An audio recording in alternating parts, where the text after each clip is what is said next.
12.75 lakhs வரையில் tax இல்ல என்ற ஒரு ஹைலைட்டான விஷயத்தை முகப்புலே தலைப்பிலே சொல்றாங்க. 1,06,000 வரை சம்பளம் வாங்குறவங்க டாக்ஸ் கிடையாது. வேற ஒரு மாதத்துக்கு மாநிலங்களுக்கு உள்ள உட்கட்டமைப்பு வசதியை ஏற்படுத்துவதற்காக 1.5 lakh crore வட்டி இல்லா கடனாக கொடுக்கிறது. அது 50 ஆண்டுகள் திருப்பி தரும். ஸ்டார்ட் அப் நிறுவனங்கள் 10,000 கோடி ஒதுக்கீடு செய்யப்பட்டிருக்கு. ஸ்விக்கி, டொமாட்டோ போன்ற டெலிவரி ஊழியர்களுக்கு 1 கோடி பேருக்கு இன்சூரன்ஸ். அணுமின் திட்டத்தை மின்சாரம் அணுமின் திட்டத்திற்கு 20,000 கோடிகள் ஒதுக்கீடு செய்யப்பட்டிருக்கு. 1995 EPS scheme, employees pension scheme இருக்கக்கூடிய அந்த பென்ஷன் உயருமா?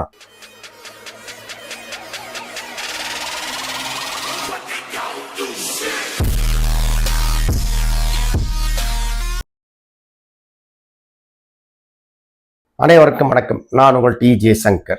ஒன்றிய நிதியமைச்சர் நிர்மலா சீதாராமன் அவர்கள் யூனியன் பட்ஜெட்டை தாக்கல் செய்திருக்கிறார். பல்வேறு அறிவிப்புகளை செய்திருக்கிறார்கள். அந்த பல்வேறு அறிவிப்புகளை ஆதரித்தும் எதிர்த்தும் பல்வேறு எதிரும் புதிருமான கருத்துக்களை அரசியல் கட்சி தலைவர்கள் சொல்லியிருக்காங்க. நமது சேனல்ல அந்த அறிவிப்புகள் என்ன, அந்த அறிவிப்புகளினால் நாட்டு மக்களுக்கு எந்த அளவுக்கு பயன் அடைய போகிறது, அது எந்த அளவுக்கு நடைமுறைக்கு வரப்போகிறது என்பதை எல்லாம் தொடர்ந்து 4 வீடியோக்களாக பதிவு செய்ய போறோம். முதல்ல இந்த வீடியோல என்னென்ன அறிவிப்புகள் வந்திருக்கிறது என்பதை உங்களுக்கு கொண்டு வந்து சேர்ப்பது நமது சேனல் நோக்கமாக இருக்கு.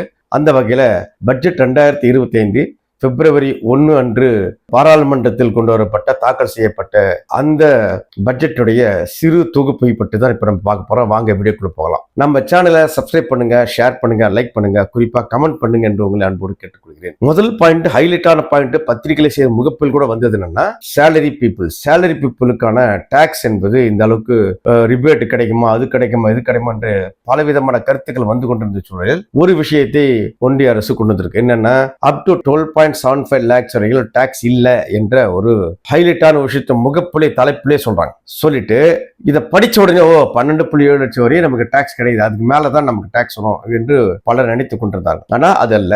12,75,000 வரையில் ஆண்டு வருமானம் வருகின்றவர்களுக்கு அப்படின்னா ஒரு மாதத்துக்கு 1,06,000 சில்லற. 1,06,000 வரையும் சம்பளம் வாங்குறவங்க டாக்ஸ் கிடையாது. வேற ஒரு மாதத்துக்கு. வருஷத்துக்கு 12,75,000. அப்ப 12,75,000 மேல ₹1 ₹2 கூடுதலா வாங்கினாலும் கூட அந்த up to 4 lakhs 5 lakhs 6 lakhs வரைக்கும் அந்த ஸ்லாப்ல வந்துருவீங்க டாக்ஸ் கட்டணம் என்பது. அப்போ பெருசால வேறு மாற்றங்கள் வந்துடல. ஆனால் ஒண்ணு வந்திருக்குது. 1,06,000 வரையும் ஒரு மாசத்துக்குள்ள இப்போ 50,000 டாக்ஸ் இல்ல, 70,000 டாக்ஸ் இல்ல, 1 lakh டாக்ஸ் இல்ல, 1,06,000 டாக்ஸ் இல்ல என்பது ஒரு மிடில் கிளாஸ் பீப்புள் இல்ல லோயர் மிடில் கிளாஸ் பீப்புள் ஒரு வரவேற்க வேண்டிய விஷயம். ஏன்னா இதுக்கு முன்னாடி அவர்கள் டாக்ஸ் கண்டிருந்தாங்க என்ற வகையில் 1,06,000 வரையில் டாக்ஸ் இல்லை என்பது ஒரு நல்ல அம்சமாக பார்க்கப்படுகிறது.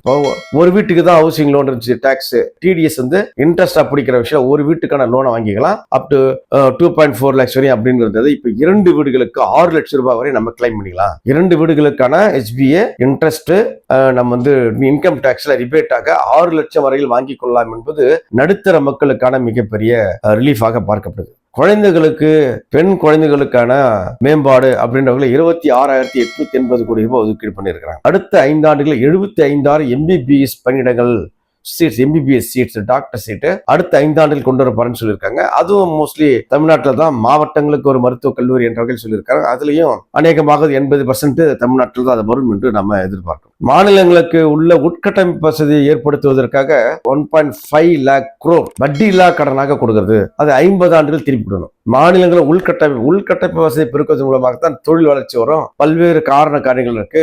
அப்படின்ற வகையில அந்த உள்கட்டமைப்பு வசதியில 1.5 லட்சம் கோடிகளை மாநில அரசுக்கு கொடுக்கும். அது வட்டி இல்லாத கடன். அதை அவர்கள் 50 ஆண்டுகள் கொஞ்சம் திருப்பி கொடுக்கலாம் என்பது ஒரு பாசிட்டிவான விஷயமாக பார்க்கலாம். குடிநீர் சுகாதாரத்திற்கு இன்னும் குடிக்கணும். சுத்தமான குடிநீருக்கு சுகாதாரத்திற்கு நீண்ட 75 ஆண்டுகளுக்கு மேலாக போராடி கொண்டு வரும். இந்த பட்ஜெட்ல 74,226 கோடிகள் ஒதுக்கீடு செய்யப்பட்டிருக்கு. ஸ்டார்ட் அப் நிறுவனங்கள் 10,000 கோடி ஒதுக்கீடு செய்யப்பட்டிருக்கு. ஸ்டார்ட் அப் நிறுவனங்களுக்கு அது நல்ல விஷயம். ஏன்னா தொழில் வளரும். தொழில் வளர்ந்தால் வேலை வாய்ப்புகள் வரும். தொழில் வளர்ந்தால் இந்தியன் GDP உயரும் என்ற வகையில் அதுவும் வரவேற்க வேண்டிய விஷயம். விவசாயிகளுக்கு கடன் கிசான் கிரெடிட் கார்டு என்றது 3 லட்சத்திலிருந்து 5 லட்சம் உயர்த்தி இருக்கிறாங்க. இதுவும் ஒரு நல்ல விஷயம். காப்பீட்டு துறையில் அந்நிய முதலீடு, இன்சூரன்ஸ், இது ஆபத்தான விஷயம். காப்பீட்டு துறையில் 100% நேரடி முதலீடு முதலீடு என்பதை சொல்லியிருக்கிறாங்க.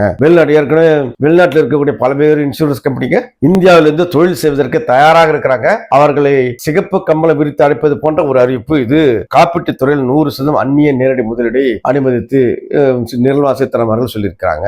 இன்னொன்னு ஸ்விக்கி, சொமாட்டோ போன்ற டெலிவரி ஊழியர்கள் இருக்காங்க இல்லையா, இன்றைக்கு டெலிவரி ஊழியர்கள் ஆன்லைன் பிசினஸ் என்று சொல்லக்கூடிய முதலாளி யார் என்றே தெரியாமல் வேலை செய்ய அந்த தொழில் என்பது வேகமாக வளர்ந்து கிட்டத்தட்ட 750 மில்லியன் தொழிலாளர்கள் அதில் வேலை செய்வதாக சொல்லியிருக்கிறாங்க. அவர்கள் எந்த சமூக பாதுகாப்பும் கிடையாது. அந்த சமூக பாதுகாப்பு என்ற பல்வேறு அம்சங்களில் ஒரு அம்சமாக அந்த ஸ்விக்கி, டொமாட்டோ போன்ற டெலிவரி ஊழியர்களுக்கு 1 கோடி பேருக்கு இன்சூரன்ஸ் செய்வதற்கான ஒரு திட்டத்தை இந்த பட்ஜெட்ல அறிவித்திருக்காங்க.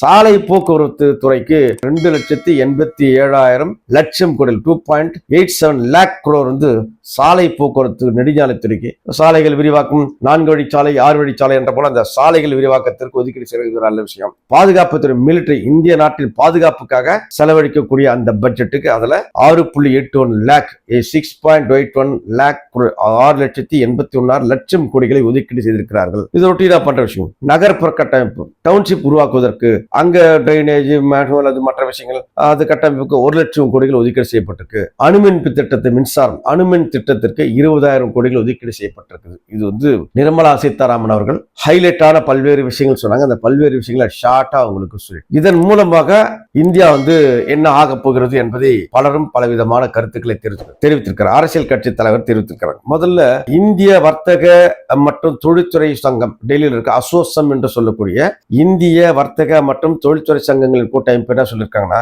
இது வளர்ச்சிக்கான வழியை இந்த பட்ஜெட் ஏற்படுத்தும் என்று அவர்கள் சொல்லியிருக்கிறார்கள். அதுக்கப்புறம் வந்து பிரதமர் மோடி என்ன சொல்லியிருக்காருன்னா, நுகர்வு வளர்ச்சி அதிகரிக்கும் என்று மோடி அவர்கள் சொல்லியிருக்கார். பொருளாதார முன்னேற்றத்தில் வழிவகுக்கும் என்று அமித்ஷா சொல்லியிருக்கிறார். அதுக்கப்புறம் ராகுல் காந்தி எதிர்கட்சி தலைவர் சொல்லியிருக்காருன்னா, துப்பாக்கி குண்டு பாய்ந்த மனிதனுக்கு சின்னதாக ஒரு கட்டு போட்ட மாதிரி தான் இந்த பட்ஜெட் என்று அவர் சொல்லியிருக்கிறார். ₹1 அதிகரித்தாலும் 65,000 ரூபாய் டாக்ஸ் கட்டணும் என்று காங்கிரஸ் கட்சியினுடைய தலைவர் கார்கே சொல்லியிருக்கிறார். அப்புறம் இந்த பட்ஜெட்டை ஏமாற்றம் அளிக்கிறது என்று பலர் சொல்லியிருக்கிறாங்க. என்ன சொல்லியிருக்காங்க, மாயாவதி இது ஏற்கனவே காங்கிரஸ் ஆட்சியில் போடப்பட்ட பட்ஜெட்டை போன்றே இருக்கிறது, இந்த பட்ஜெட் ஏமாற்றம் அளிக்கிறது என்று மாயாவதி சொல்லியிருக்கிறார். அரவிந்த் கெஜ்ரிவாலும் அதே ஏமாற்றத்தை அளிப்பதாகவும் சொல்லியிருக்கிறார். அவர் திரிணாமுல் காங்கிரசினுடைய Abhishek Banerjee, deputy general secretary, அவரும் இந்த பட்ஜெட் ஏமாற்றம் அளிப்பதாக சொல்லியிருக்கிறார். இதுதான் பட்ஜெட்டுக்கான விஷயம். இந்த பட்ஜெட் என்பது பட்ஜெட்டை அறிவித்ததன் மூலமாக, பல்வேறு நிதி ஒதுக்கீடுகளை செய்ததன் மூலமாக இந்தியாவில் வேலை வாய்ப்புகள் உயருமா, வறுமை குறையுமா?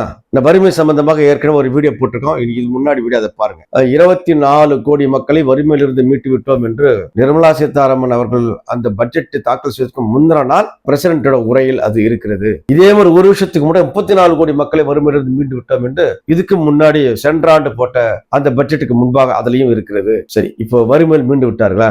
வேலையில்லாட்டு இந்த திண்டாட்டம் எத்தனை % குறையினார்? அனைவருக்கும் வேலை கிடைத்து விடுமா? குறிப்பாக இந்த பட்ஜெட்டில் பென்ஷன் சம்பந்தமாக எதிர்பார்த்து பென்ஷன், முதியோர் pension, 1995 EPS scheme, employees pension scheme இருக்கக்கூடிய அந்த பென்ஷன் உயருமா? குறைந்தபட்ச பென்ஷனாக 7,500 உயரும் என்று அவளோடு எதிர்பார்த்து கொண்டிருந்த அந்த முதியோர்களுக்கு, தனியார் துறை வேலைப்பாட்டு ஓய்வு பெற்ற அந்த ஊழியர்களுக்கு குறைந்தபட்ச பென்ஷனாக 7,500 வரும் என்ற கனவுகளோடு காத்திருந்தவர்களுக்கு இந்த பட்ஜெட் ஒண்ணுமே இல்லை. அது சம்பந்தமாக நம்ம தனியாக ஒரு வீடியோ கொடுப்போம். அடுத்த 2 நாட்களுக்கு பிறகு அந்த வீடியோ வரும். அந்த வீடியோ நீங்க பாருங்க என்று உங்களை அன்போடு கேட்டுக்கொள்கிறேன். அப்போ இந்த வீடியோ வந்து, இந்த பட்ஜெட் என்பது அவர்கள் வந்து பாராளுமன்றத்தில் அறிவித்திருந்தாலும் கூட அந்த பட்ஜெட்டின் மூலமாக அடுத்த ஓராண்டுக்கு பிறகு இந்தியாவுடைய வளர்ச்சி எப்படி இருக்க போகிறது என்பதை பற்றி ஒரு கிளாரிட்டி இல்லாமல் இருக்கிறது. வேலை வாய்ப்பை பற்றி கிளாரிட்டி இல்லாமல் இருக்கிறது. பெரும் பணக்காரர்களுக்கு வரிச்சலுகை கொடுத்திருக்கிறது என்ற ஒரு விஷயத்தை பெருசாக இல்ல, ஏழை எளிய மக்களுக்காக இல்ல என்று எதிர்கட்சி தலைவர்கள் தொடர்ந்து தனது கருத்துக்களை சோசியல் மீடியால பேசுறாங்க, பத்திரிகைகள் சொல்றாங்க, பேட்டிகள் சொல்றாங்க. இதுதான் 2025 பட்ஜெட். குறிப்பாக ஓய்வு பெற்றவர்களுக்கு பென்ஷன் சம்பந்தமான இந்த 30 ஆண்டுகள் இந்தியாவினுடைய வளர்ச்சிக்கு, ஒரு தொழில்துறையினுடைய வளர்ச்சிக்கு தனது ரத்தத்தை வியர்வாக சிந்தி உழைத்து அவர்களுக்கு ஒரு சிறியதான மாற்றம் ஏற்படும் என்று நம்பியவர்களுக்கு எதுவும் இல்லை இந்த பட்ஜெட்டில் என்பதுதான் இது நாம் சொல்ல வேண்டியதாக இருக்கு. இது சம்பந்தம் தனியாக ஒரு வீடியோ போடுறோம், அதை நீங்க பார்த்து தெரிந்து கொள்ளுங்க. அது ஏன் அப்படி வந்திருக்கிறது, என்ன ஆயிற்று என்ற விஷயங்கள் எல்லாம் அந்த வீடியோவில் நம்ம டீட்டெயில் டிஸ்கஸ் பண்ண போறோம் என்ற வகையில் பட்ஜெட்டை பற்றி உங்களுக்கு சொல்லியிருக்கிறேன். பட்ஜெட்டில் வந்திருக்கக்கூடிய அம்சங்கள் உங்களுக்கு சொல்லியிருக்கிறேன். இந்த பட்ஜெட்டில் ஆளுங்கட்சியிலும் எதிர்கட்சியிலும் 2 விதமான கருத்துக்களை சொல்லியிருக்கிறாங்க. இந்த பட்ஜெட்டின் மூலமாக நன்மை அடைய போவதால் குறிப்பாக தமிழகத்தை பற்றி மீண்டும் இந்த பட்ஜெட் ஒரு வார்த்தை கூட சொல்லவில்லை. தமிழகம் புறக்கணிக்கப்பட்டிருக்கிறது என்ற விஷயத்தையும் அவர்கள் பதிவு செய்திருக்கிறார்கள். நீங்க என்ன நினைக்கிறீங்க? உங்களோட கருத்து என்ன? இந்த பட்ஜெட் மக்களுக்கு ஏற்புடையதா, தமிழகத்துக்கு ஏற்புடையதா? உங்களோட கருத்துக்களை பதிவு செய்ய வேண்டும் என்று உங்களை அன்போடு கேட்டுக்கொண்டு மீண்டும் வேறொரு காணொளியில் சந்திப்போம். Until then, bye. நான் உங்கள் TJ சங்கர். நன்றி, வணக்கம்.